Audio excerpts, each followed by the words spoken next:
Hello,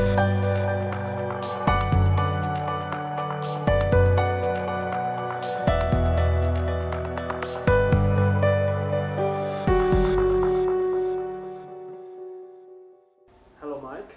It's quite an honor to have you here to answer several questions that we collected from the field about PRRS.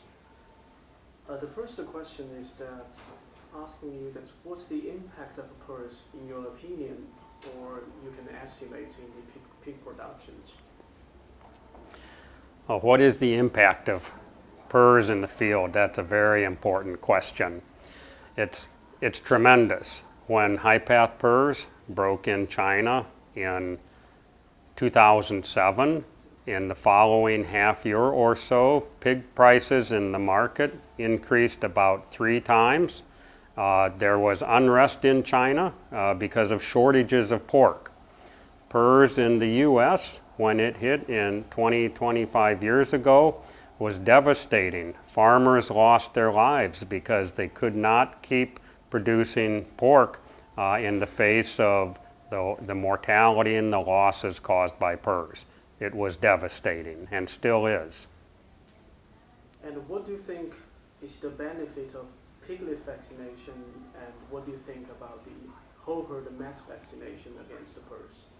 Well, piglet vaccination and whole herd vaccination is critical.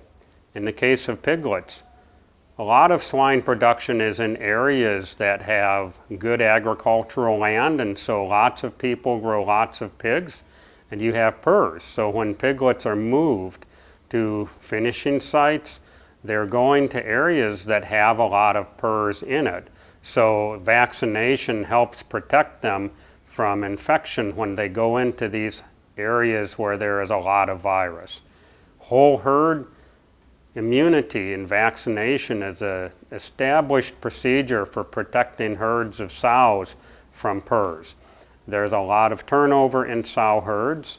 The new animals come in, older animals go out, and you need solid immunity to protect all of these animals. So regular vaccination in the herd assures that you can prevent small populations of infected animals from maintaining the disease. And as we are here in Asia, and in your eyes, what are the main challenges do you see in Asia for PRRS control?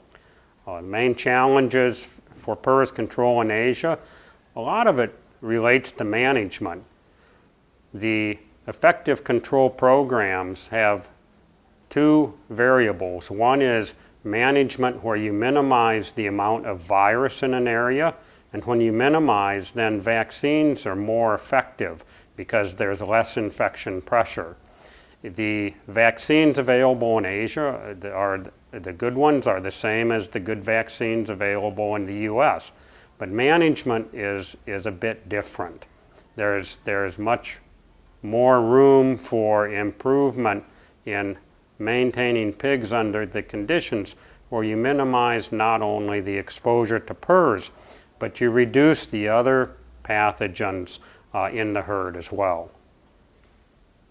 And recently we read some articles. It is claiming that type 1 PRRS is now becoming more pathogenic. What do you think? Yes, it's type 1 pathogenesis of type 1 PRRS virus is a common topic in scientific circles now. There is evidence in localized areas in Europe that the disease might be increasing. None of these viruses have appeared outside of Europe to my knowledge. So in terms of the problems in Asia, it's type 2 PRRS virus.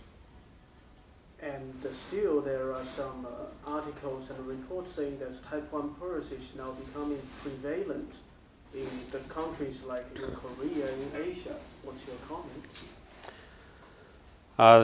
The prevalence of type 1 and type 2 PRRS viruses in Asia is best evaluated by doing epidemiologic studies in different countries. And data taken over the last 10 years or so in Thailand and Korea and China and Vietnam consistently shows that the type 2 viruses are much more common and much more virulent than the type 1 viruses.